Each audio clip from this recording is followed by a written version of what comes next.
자, 이제 시작을 하도록 하겠습니다. 안녕하세요. 자, 오늘은 다윗의 새 용사와 전제라는 제목으로 말씀을 나눌까 합니다. 다윗의 새 용사와 전제. 전제는 제물을 드리는 여러 제물의 방식 가운데 이제 하나가 됩니다. 먼저 다윗의 새 용사에 대해서 한번 말씀을 살펴보도록 하겠습니다. 사무엘하 23장을 보겠습니다. 사무엘하 23장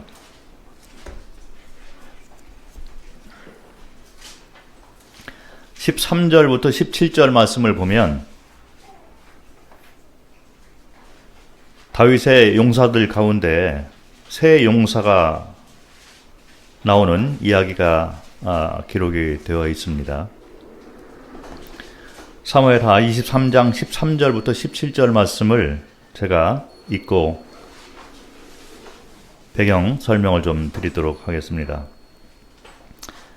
13절 또 30두목 중 세 사람이 곡식 벨 때 아둘람 굴에 내려가 다윗에게 나아갔는데 때에 블레셋 사람의 한 무리가 르바임 골짜기에 진쳤더라. 그때의 다윗은 산성에 있고 그때 블레셋 사람의 요새는 베들레헴에 있는지라. 다윗이 소원하여 이르되 베들레헴 성문 곁 우물물을 누가 내게 마시게 할까 하매 새 용사가 블레셋 사람의 진영을 돌파하고 지나가서 베들레헴 성문 곁 우물물을 길어 가지고 다윗에게로 왔으나 다윗이 마시기를 기뻐하지 아니하고 그 물을 여호와께 부어드리며 이르되 여호와여 내가 나를 위하여 결단코 이런 일을 하지 아니하리이다. 이는 목숨을 걸고 갔던 사람들의 피가 아니니까 하고 마시기를 즐겨하지 아니하니라. 새 용사가 이런 일을 행하였더라. 사무엘하 23장에는 다윗이 왕국을 세우기에 공헌했던, 함께 했던 그런 동역자들의 이름이 기록이 되어 있습니다. 특별히 이제 전쟁을 많이 치르는 그런 과정 가운데에서 용사들이 있습니다. 그래서 아주 그 공헌을 많이 한 그런 용사들, 용맹한 그런 자들, 그런 이름들이 이렇게 사무엘상 23장에 나와 있는데, 방금 읽어드린 그 13절부터 17절에 나와 있는 3명의 용사들의 삶은 조금 특별한 그런 그 기록으로 우리가 느끼게 됩니다. 이 세 사람은 30두목 중에서 이제 그 세 사람이다, 이렇게 말씀을 하고 있는데, 부하들이 있고 그리고 이제 책임이 또 있어서 중책을 맡고 있는 그런 그 사람들 가운데 이 세 사람이 되는데, 이들이 이제 기록된 바에 의하면 그 다윗을 위해서 이렇게 행한 그 행적이 조금 이해하기 힘든 그런 행동을 한 것을 볼 수 있습니다. 물론 뭐 여기서 이렇게 던져주는 메시지는 충성, 신실함, 이런 것들을 우리가 뭐 말씀을 읽고서 마음 가운데 교훈과 또 감동으로 받을 수가 있는데, 어떻게 보면 다윗 왕의 이 개인적인 어떤 그 목마름을 해소시켜주기 위해서 조금 무모하게 뛰어든 것이 아니냐, 이런 생각을 우리가 가질 수가 또 있고, 중요한 그 시간이잖아요. 전투 중이고, 그리고 지휘관의 입장으로서 자기의 책무와 자기의 자리를 어떻게 보면 이탈을 해서 세 명이서 이제 단지 왕의 목마르다, 그리고 이 물도 그 적진 가운데 있는 그 물을 떠다가 죽음을 무릅쓰고 이제 가서 떠다가 이제 목마름을 해소시키는 그 일을 위해서 과연 이렇게까지 해야 될 것이냐, 이런 생각이 좀 듭니다. 저도 이 말씀을 이렇게 뭐 읽으면서 이거를 어떻게 풀어야 될까? 좀 이해가 안 가는 그런 그 상황인 것을 바라보면서 충성을 보이고 왕에게 생명을 이렇게 그 감수하고라도 왕의 이 충족을 시켜주는 그 모습은 아주 아름다운 모습이지만, 그러나 이렇게까지 하는 것이 과연 맞을까? 뭐 이런 좀 생각을 할 수가 있을 것 같습니다. 아무튼 여기 나와 있는 기록에 의하면 이 세 용사는 하나님의 보호하심으로 무사히 이제 적전을 뚫고 베들레헴 그 성문 곁에 있는 우물에서 물을 길어 가지고 다윗에게 돌아왔습니다. 그리고 물을 이렇게 바쳤는데 16절과 17절을 보니까 다윗이 그 물을 받고서 땅에다 이렇게 부어서 버리는 거죠. 그런데 그거를 여호와께 드렸다. 이런 말씀을 기록을 해 놓고 있는데, 여기에서 이제 우리가 이 사건이 어떤 교훈과 또 메시지를 우리에게 던져주고 있는가를 우리가 볼 수 있는 것입니다. 자, 이 생명과 바꿀 만한 그런 세 용사가 가지고 온 이 물의 의미는, 그리고 그것을 이제 여호와께 부어드리는 이 모습은 전제의 모습을 가지고 있다는 것입니다. 그래서 이게 성경에 이렇게 세 용사가 이 충성심을 가지고 목숨을 담보로 물을 길어다 줬는데, 다윗이 그것을 또 여호와께 부어드리는 이와 같은 장면은 신약에서 사도 바울이 자기의 그 삶 전체를 전제로 드리는 그와 같은 삶의 의미와 연관이 되는 걸 볼 수 있습니다. 그래서 이 제물을 드리는 이 방법 가운데 여러 가지 방법이 있어요. 그 번제라든지 또 소제, 그리고 화목제, 그리고 이제 죄와 연관되어 있는 이제 속죄제, 속건제, 이런 것들이 있는데, 성경에 많은 부분을 차지하지는 않지만 전제가 있습니다. 근데 이 전제가 우리를 향해서 우리에게 던져주는 메시지가 상당히 의미 있는 메시지, 그리고 특별히 우리 동대문교회 주님을 섬겨나가는 같은 동역자들 그런 입장에서 전제의 의미, 그리고 여기에 나와 있는 다윗의 세 용사의 이 삶을 통해서 던져지는 메시지는 우리에게 꼭 필요한 메시지다, 이렇게 저는 분별을 합니다. 전제가 무엇인가를 한번 말씀을 통해서 살펴보도록 하겠습니다. 영어로는 이제 drink offering 이렇게 얘기를 하죠. 그래서 마시는 것을 통해서 이렇게 마시는 것을 드려는 그런 의미를 가지고 있는데, 말씀을 보겠습니다. 민수기 15장, 저기 사무엘하 23장으로 다시 돌아올 건데 손을 넣으시고 민수기 15장을 보도록 하겠습니다.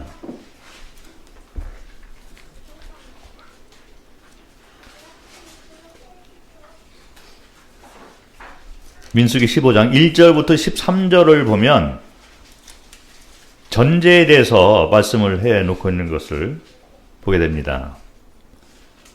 민수기 15장 1절부터 여호와께서 모세에게 말씀하여 이르시되 이스라엘 자손에게 말하여 그들에게 이르라. 너희는 내가 주어 살게 할 땅에 들어가서 여호와께 화제나 번제나 서원을 갚는 제사나 낙헌제나 정한 절기제의 소나 양을 여호와께 향기롭게 드릴 때 그러한 헌물을 드리는 자는 고운 가루 10분의 1에 기름 4분의 1 한을 섞어 여호와께 소제로 드릴 것이며, 번제나 다른 제사로 드리는 제물이 어린 양이면 전제로, 여기 전제라는 말이 나오죠. 포도주 4분의 1 한을 준비할 것이요, 수장이면 소제로 고운 가루 10분의 2에 기름 3분의 1 한을 섞어 준비하고 전제로 포도주 3분의 1 한을 드려 여호와의 앞에 향기롭게 할 것이요, 번제로나 서원을 갚는 제사로나 화목제로 수송아지를 예비하여 여호와께 드릴 때에는 소제로 구운 가루 10분의 3 에바에 기름 반흰을 섞어 그 수송아지와 함께 드리고, 전제로 포도주 반인을 드려 여호와 앞에 향기로운 화제를 삼을지니라. 수송아지나 수장이나 어린 수장이나 어린 염소에는 그 마리수마다 위와 같이 행하되 너희가 준비하는 수유에 따라 각기 수유에 맞게 하라. 누구든지 본토 소생이 여호와께 향기로운 화제를 드릴 때는 이 법대로 할 것이요. 이 전제라는 말이 나오는데 이제 번제나 또는 소제나 화목제나 이런 다른 드리는 제물이 있습니다. 그래서 이 전제는 그 메인 제물, 주되는 그런 제물을 드리는 행사 가운데 포도주나 독주 이런 걸 가지고 거기에다 같이 부어서 드리는 제물법이 바로 전제가 되는 거예요. 그래서 전제는 이것이 예물로서 드려지는 것이 아니라 다른 예물이 이렇게 드려질 때 더불어서 드려지는 그런 포도주나 이런 마실 것을 가지고 부어서 드리는 그런 그 제사법이 이제 전제가 되는 것입니다. 그런데 이것이 의미가 있다는 것이죠. 그래서 이 다윗의 세 용사가 이 행했던 그 태도는 다윗이라는 하나님의 종, 그래서 메인 제물을 생각할 때는 다윗의 삶이 되는 거죠. 그런데 다윗 삶의 모습을 보고 이 세 용사는 다윗이야말로 하나님께서 택하신 일꾼이고 주님 나라 확장을 위해서 반드시 필요한 삶이고 이 다윗의 삶이야말로 하나님께 드려지는 향기로운 제물이다라는 확신을 가지고 그동안 섬겨왔다는 것입니다. 그래서 이 다윗이 드리는 이 향기로운 삶을 통한 향기로운 제물을 드리는 데 있어서 이 세 용사의 이와 같은 헌신은, 충성심은 전제로 드려지는 삶의 모습이라는 것입니다. 메인 예물이 아니라, 메인 제물이 아니라 메인 제물이 하나님에게 향기로운 제물로 드려지게 될 때 옆에서 그것을 함께 돕고 함께 가는 삶으로 동역을 하고 있는 전제로 하나님에게 함께 드려지는 모습을 우리는 발견할 수가 있다는 것이죠. 그것이 바로 이 세 용사, 다윗의 세 용사와 전제라는 제물의 형태가 연결이 되는 의미가 통하는 것이라는 것입니다. 자, 그러면 좀 더 구체적으로 이 세 용사가 취했던 그 삶의 모습을 통해서 우리가 받게 되는 교훈들이 무엇인가를 한번 각 상황에 따라서 한번 생각을 해보도록 하겠습니다. 다시 이제 사무엘하 23장으로 돌아와서 좀 구체적으로 생각을 해보도록 하겠습니다. 먼저 다윗의 이 세 용사 자신들의 모습은 어떠했는가를 한번 생각을 해보면 목숨을 다 들여서 충성을 보이는 것을 볼 수 있습니다. 어떻게 보면 너무 무모하지 않느냐 이 생각할 정도의 충성심이지만 아까도 말씀드렸지만 이 다윗의 세 용사의 마음은 한결같은 것을 볼 수 있어요. 다윗이야말로 하나님의 일꾼, 그리고 하나님 나라 확장을 위해서 반드시 필요한 자다. 그리고 이 다윗이 함께 가는 이 헌신의 삶, 향기로운 삶으로 드려지는 삶에 나도 함께 하겠다라는 마음이 있는 거예요. 그래서 이와 같은 충성심은 사람들의 눈에는 이게 무모하게 보일 수가 있는데 하나님이 보시기에는 너무나도 합당하게 받아들이는 그런 제사가 아닌가 이런 생각을 합니다.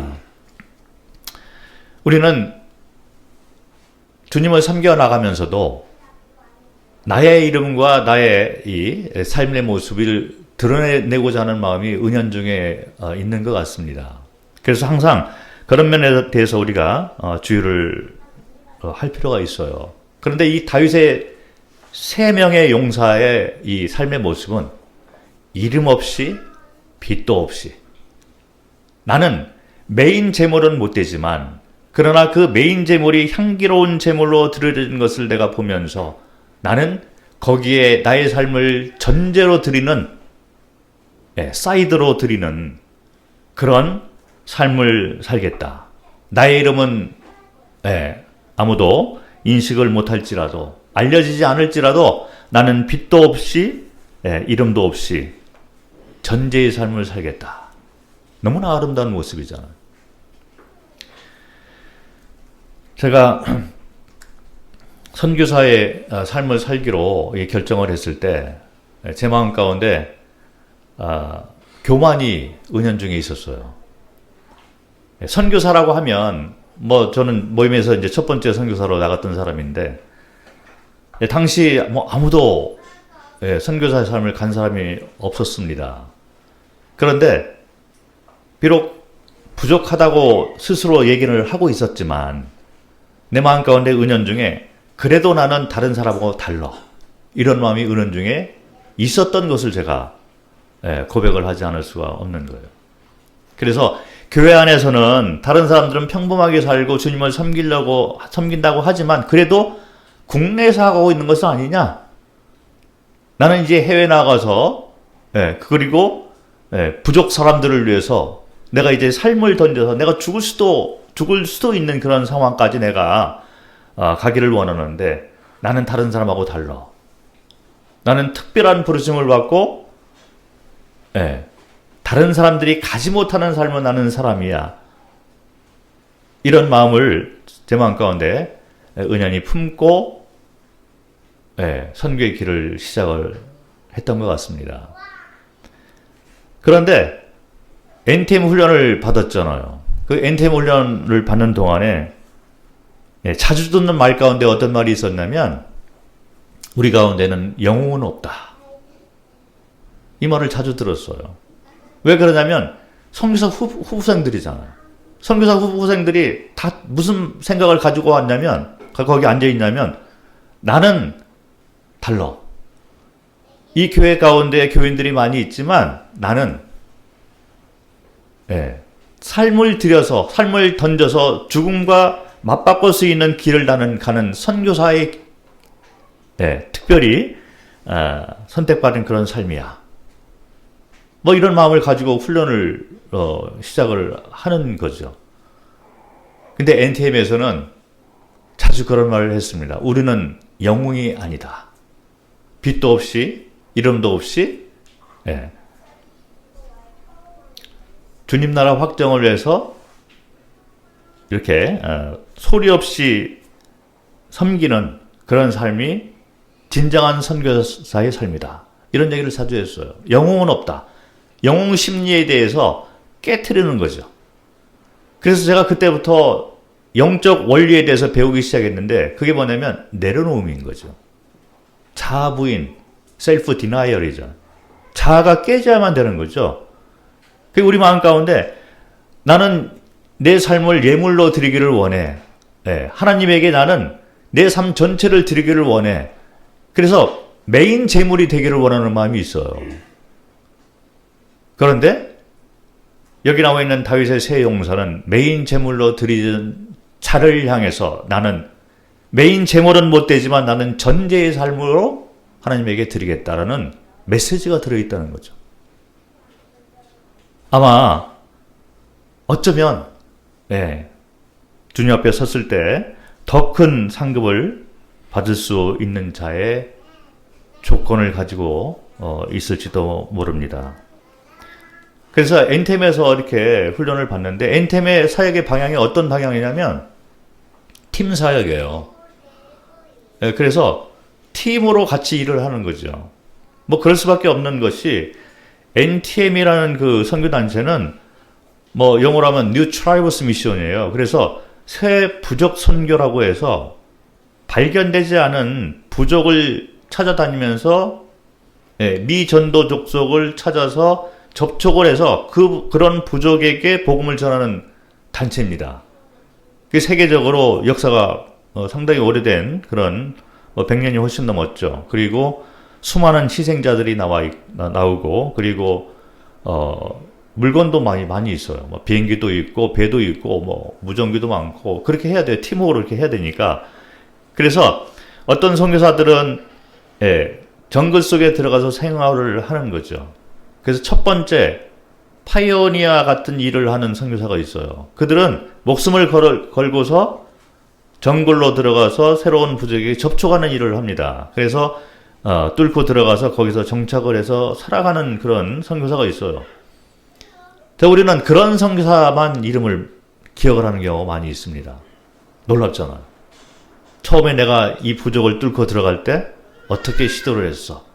기도 가운데 선물을 저쪽 강 건너에 놓고 위험하지만 놓고서 다시 이쪽으로 와서 내가 그걸 지켜보면서 이 부족 사람들이 와서 그 선물을 가져가는 모습을 보고 내가 이쪽에서 손을 흔들기 시작했어.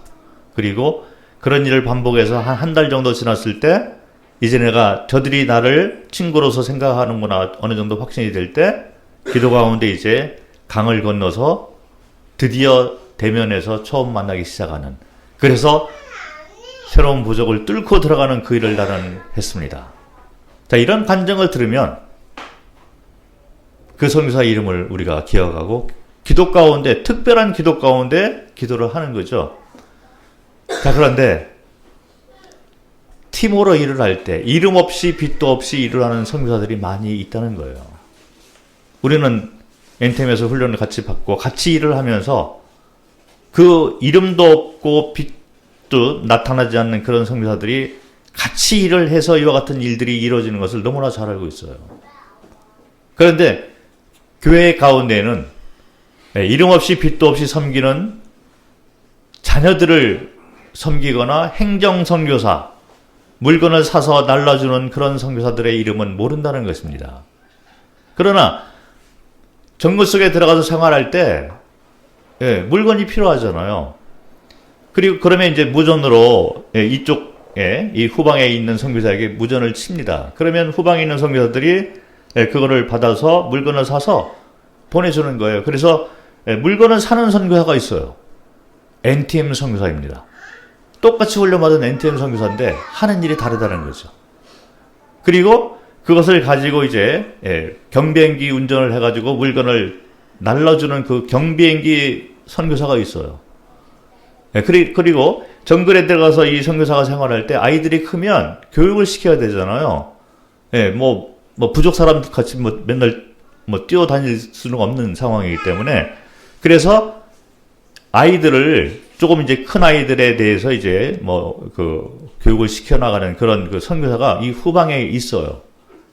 MK를 돌보는 그런 선교사들, 이 교육 담당 선교사들이 따로 있습니다.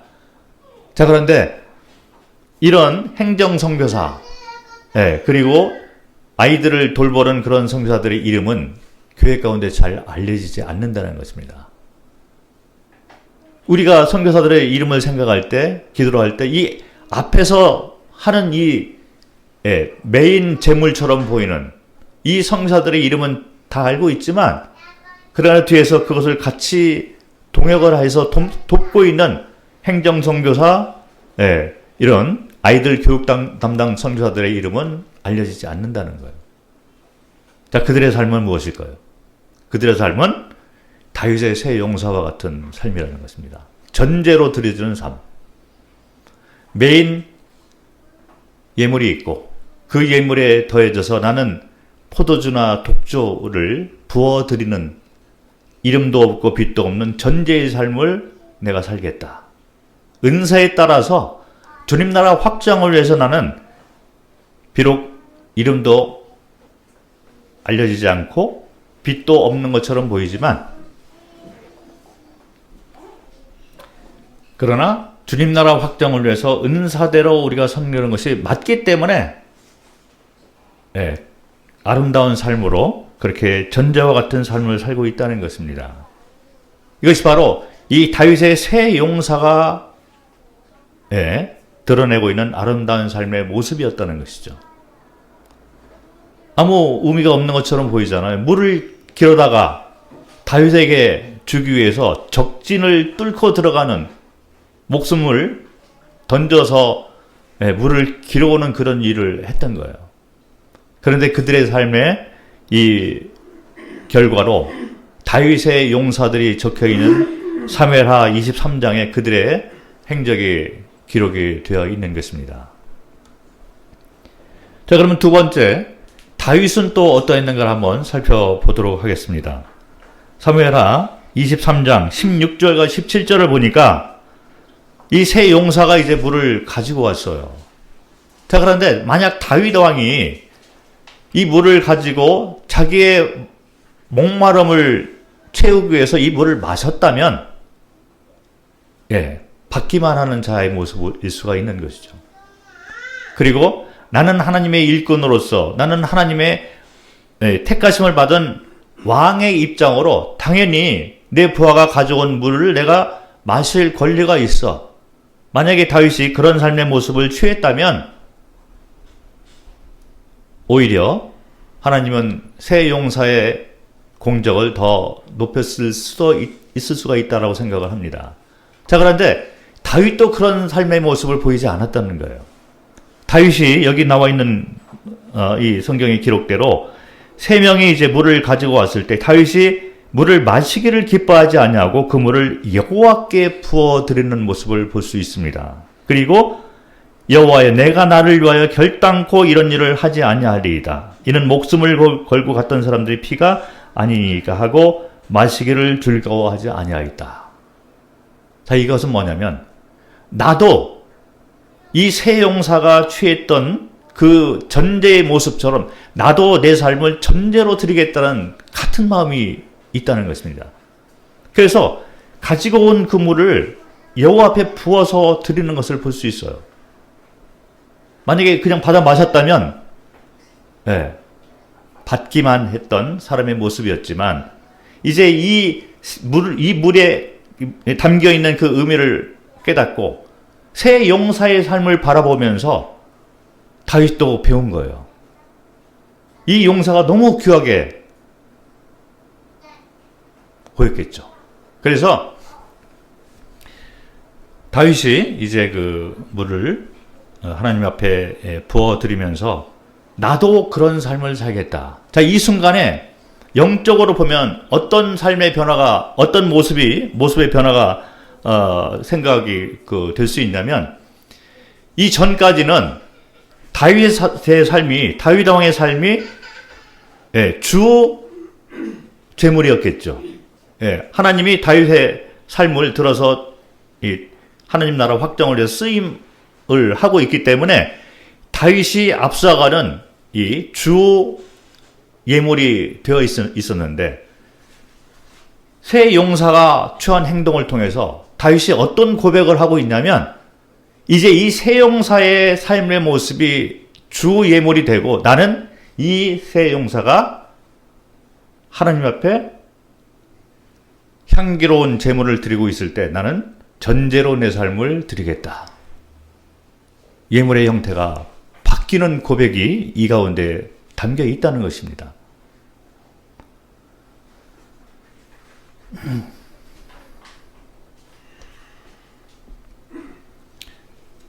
그래서 우리가 이와 같은 영적 원리를 쫓아가는 것이 우리 가운데 필요하다 믿습니다. 우리는 앞에서 섬기는 이 사역자들을 바라보면서 저 형제님이 하나님에게 쓰임받기 때문에 주 예물이 될 때, 향기로운 제물이 될 때 나는 거기에 내 삶을 부어서 함께 동행하는 전제의 삶을 살겠다. 성도님들이 그렇게 생각할 수 있어요. 자, 그러면 사역자의 태도는 어떠해야 되느냐? 그걸 바라보고 교훈을 받고 이 다윗 왕처럼 오히려 낮아져서 이제는 성도님들이 드리는 그 삶의 전제의 삶 자체가 주 예물이 되고 하나님이 받으시기에 합당한 향기로운 예물이 되고 나는 거기에 더불어서 이 성도들을 함께 섬기는 전제의 삶을 살겠다. 이것이 아름다운 모습이죠. 우리에게는 영웅은 없습니다.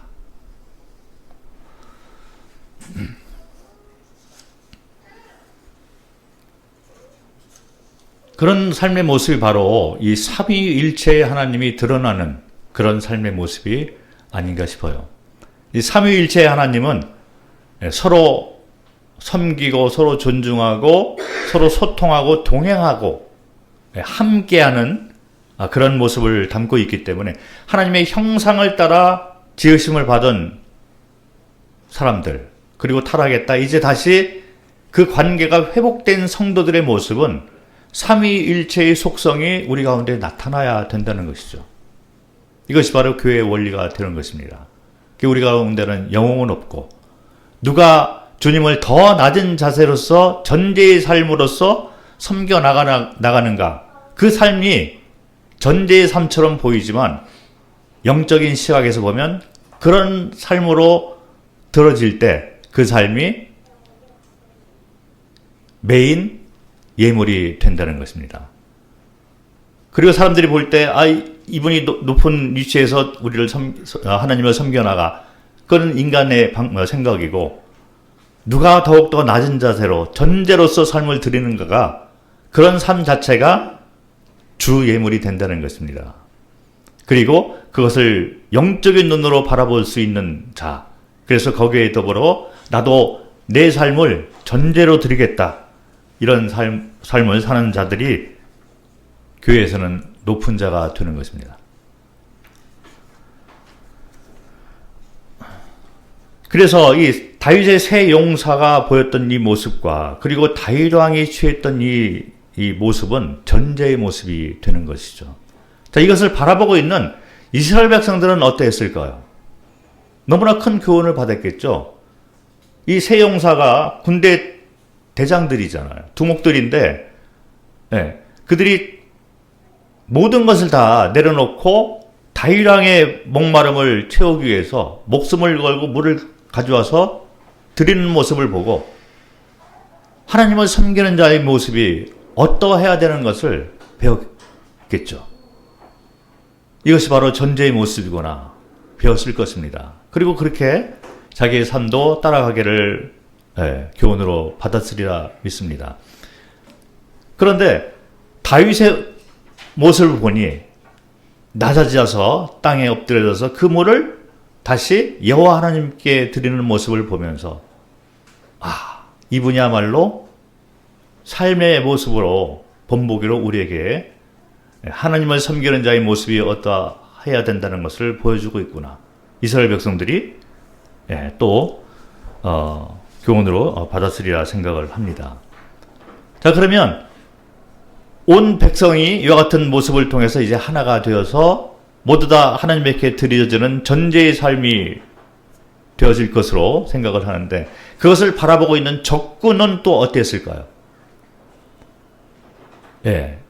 좌절 가운데, 그리고 뭔가 다르구나, 이들의 삶의 모습이야말로 우리 블레셋 사람들하고는 다르구나, 하나님을 섬기고 하나님의 이름을 부르는 자들의 삶이 왜 우리와 다른가를 이들은 바라봤을 것입니다. 그리고 두려움과 나도 하나님을 섬기고자 하는 그런 마음이 생겼으리라 볼 수 있는 거죠. 이와 같은 원리가 성경에서 말하는 원리이고, 이와 같은 삶의 모습들, 영적 원리를 통해서만 주님 나라 확장은 이어지는 거죠. 자, 그러면 이게 우리가 이제 받을 그런 그 교훈이 이렇게 되는 것입니다. 그 당시 이 다윗의 그 무리들은 아둘람 굴에 있었어요. 아둘람 굴에 있었던 시기라는 것은 상당한 그 연약한 가운데 있었다는 거죠. 환경도 열악하고 숫자도 그렇게 많지 않고, 그리고 도망다니는 그런 신세였습니다. 그래서 열악하고 그리고 서로의 도움이 필요하고 한마음이 꼭 돼야 되는, 그리고 이제 곡식을 벨 때라는 그 시기가 나와 있는데, 곡식을 벨 때 되면 이 물이 많이 부족한 시기가 됩니다. 그래서 이제 그 다윗 왕이 그런 고백을 했을지도 몰라요. 그래서 물도 부족하고 또 환경도 안 좋고 인원도 많지 않고 연약한 그런 그 환경이었죠. 마치 동대문 교회 같은 경우가 그런 상황이지 않나 생각을 합니다. 뭐 개척한 지 지금 3년째 되어가고 있는데, 우리가 성도님들의 숫자도 많지 않고 예, 그리고 환경도 그렇게 넉넉하지가 않고 여러 가지로 부족하고 연약한 그런 시기에 있는데, 이와 같은 때 우리가 어떤 모습으로 어떤 마음으로 하느님을 섬겨나갈 것인가. 이것은 바로 다윗의 새 용사가 취했던 그런 삶의 모습, 그리고 다윗 왕이 취했던 삶의 모습, 이런 것이 모든 백성들을 하나로 묶고 똑같은 마음으로 하나님을 섬겨나가고 배우는 그런 아름다운 모습이 아닐까 생각을 하고, 우리가 이와 같은 삶의 모습을 전제로 드려지는 삶을 취하게 될 때, 구두자들이 우리와 다르구나, 성도들의 아름다운 모습을 보고 그리스도를 찾고자 하는 마음이 있어서 구원받는 역사가 일어나리라 생각을 합니다. 민수기 15장 12절 아까 읽은 말씀 가운데 어떤 말씀이 있냐면, 이 전제의 특성 가운데 어떤 것이 있냐면, 드려지는 예물이 많으면 많을수록 전제도 많아지는 걸 볼 수 있어요. 자, 그래서 우리가 사역을 점점 더 확장해 나가는 그런 방향으로 가야만 됩니다. 주님이 우리를 더욱더 쓰기를 원하는 그런 마음이 우리 마음 가운데 있는 거죠. 자, 그런데 사역이 더욱더 많아질수록 주님이 우리에게 이렇게 일을 더욱더 많은 일들을 담당하게 우리를 이끌어 갈수록, 이 동대문 교회가 점점 더 쓰임을 받을수록 전제의 모습은 더욱더 많아져야만 되는 것입니다. 이것이 아름다운 모습인 거예요. 자, 그런데 이 신약에 들어와 가지고 사도 바울의 삶도 전제의 모습이었다는 거죠. 우리가 생각할 때 사도 바울 하면, 성경을 조금이라도 아는 사람들은 사도 바울 하면 다 알고 있어요. 그 이름 다 알고 있습니다. 그래서 위대한 사도, 감히 보통 사람들은 따라갈 수 없는 그런 삶의 모습으로 다들 마음 가운데 기억을 하고 있지만, 성경을 바라보면 사도 바울 자체는 그런 삶을 스스로 살지 않았다는 것이죠. 내가 유명해지기 위해서 내가 이와 같은 일을 해? 아닙니다. 사도 바울의 삶은 내가 전제로 드려지는 삶을 살겠다, 이런 고백을 했던 걸 볼 수 있어요. 그러다 보니 하나님이 보시기에 기뻐하는 삶이 되고 위대한 사도 바울이 되었던 것입니다. 그러나 본인은 나는 전자와 같이 내 자신을 다른 성도들이 드려지는 예물 가운데 스스로 부어지는 그런 삶을 살겠다, 이런 고백을 한 것을 볼 수 있습니다. 빌립보서 2장을 보겠습니다.